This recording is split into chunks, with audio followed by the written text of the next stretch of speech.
Hey, what's going on guys? Arekkz here, welcome back to another Anthem video, and today I want to sit down and I want to talk about loot. I think it's fair to say that if, like me, you're actively playing the game right now, then loot has probably become a point of frustration for you. It's one of those things that in this genre, loot ultimately makes the world go round, and in Anthem, loot doesn't drop anywhere near frequently enough. Pair that with the fact that there have been a couple of updates that have gone live recently where upon going live, loot seems to have dropped at a much higher frequency, only for BioWare to then follow up and say that was actually an accident and then turn it back down again, which, again, it's kind of frustrating. So in this video, I want to talk about a few things that I think BioWare could do, things that I would personally like to see implemented to make the overall loot more rewarding, make the loot system more enjoyable, and ultimately give people more things to farm for right now in the current activities. So if you do enjoy this, then a like would be super appreciated. Comment down below, let me know what you think, let me know if you guys have got any additional ideas of things you would like to see, and of course if you haven't entered our giveaway for a chance to win a Pokemon Let's Go Nintendo Switch, you can also click that link in the description box down below.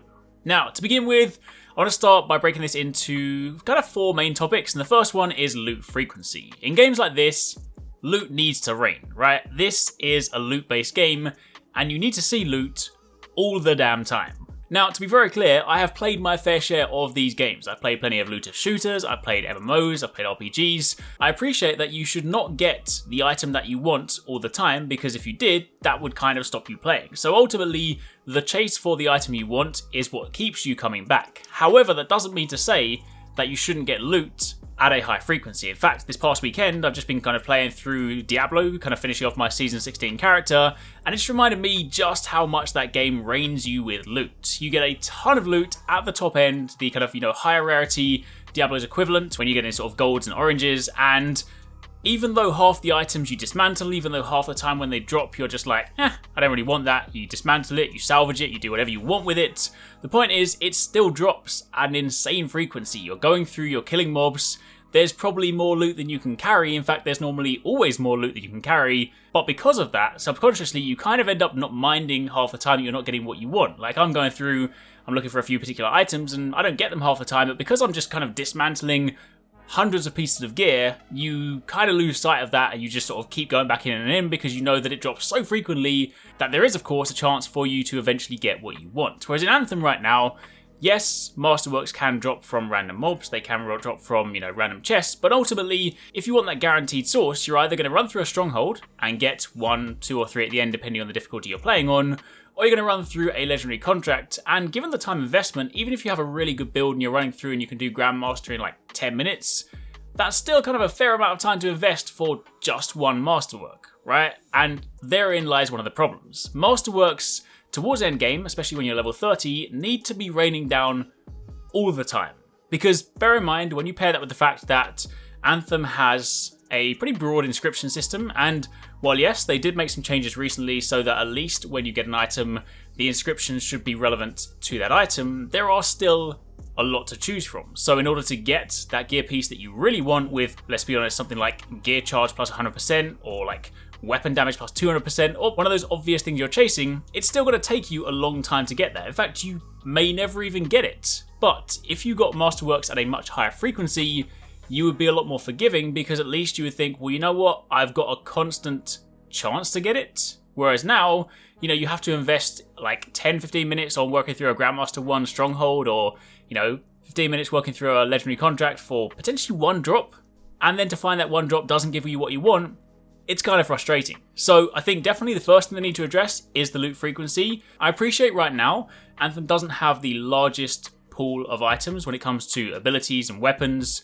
So, there might be one of those points where people are like, well, if you rain down loot too much, maybe that's going to kind of shine a light more so on the lack of items at the moment. But irrespective of that, I still think, given the broad nature of the inscriptions, people still need to get loot at a much higher frequency, because when you pair that with the moment-to-moment gameplay, like one of the reasons I'm still playing Anthem, despite the fact that I'm still not necessarily getting the loot pieces I want, is because the gameplay is so much fun. So just pair that gameplay, pair that incredibly addictive, fun gameplay with loot showers, and you'll at least give people much more reason to keep grinding. Now, of course, on top of that, the other thing is the value of difficulty. Right now, yes, there have been some changes made to difficulties, Grandmaster 1, 2, and 3, in the recent patch, but regardless, right now there is still very little value in doing Grandmaster 3, factoring in that you can run through a Grandmaster 1 stronghold probably 3 times by the time you've gone through one Grandmaster 3 stronghold.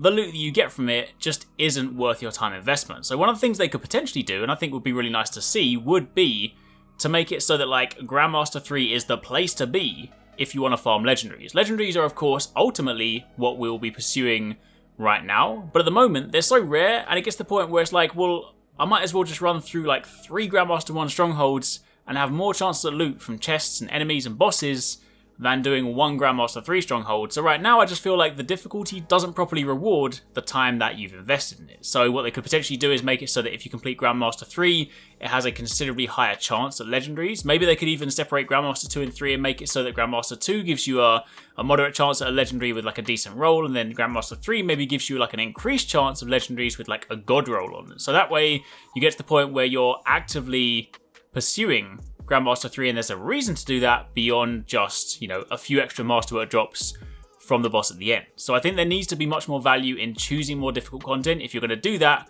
there needs to be a reason that the player is spending more time doing exactly that. Now, there is of course a much wider discussion on legendaries and Masterworks. It's actually something I spoke about in a recent podcast on the Freelancer chat with Destin, but one of the main things is that at the moment, legendaries just aren't different enough. I feel like the ultimate goal is that legendaries should be drastically different to Masterworks. They shouldn't be just slightly higher on the power curve, they should have different perks altogether, they should look different, they should behave different. There should be a reason to pursue a legendary beyond just 2 more points of power. So that's something that I would like to see. However, in the interim, one of the things that I feel they could potentially address short term before they start adding, you know, a whole host of new items, what they could maybe do is look at the Masterworks and make it so that within each item, there are a few permutations of Masterwork abilities. So take something like the Colossus. You have the Blast Missile, which gives you shield back when you shoot it into the enemies. What if you then have 3 different versions of this? One of them maybe, I don't know, explodes into a fire explosion on contact, one of them heals you, one of them does something else. Then you can take the pre-existing pool of 10 abilities per class and then, you know, multiply that out to say 30. So at least that way you have a few different permutations to mess around with within your build until they start adding new items. That's obviously not necessarily a long-term solution, but what I am trying to think about are things they could do perhaps in the short term that could give us a few more things to grind for, a few more things to work into builds, because ultimately you're getting to the point now whereby if you get the items, there's kind of a few set builds you should be running, and there's not much variety beyond that point. So at least if you found that different Masterworks came with different intrinsic perks, it would then at least allow for a bit more build diversity at the moment, and then of course, you know, fast forward a few months when they've got more items in, then that pool will get infinitely larger. Of course, on top of that, one of the other things that I would like to see personally is maybe just the chance of getting some random legendaries when you're crafting Masterworks. Just make it so that, like, if you're investing a lot of time in, if say you're getting a ton of Masterworks and you don't like them and you're dismantling them, you're using your Masterwork Embers, maybe once in a blue moon when you craft your Masterwork, instead of it coming out as a Masterwork, it pops as a legendary. That sort of chase will then suddenly make the notion of crafting that much more enjoyable.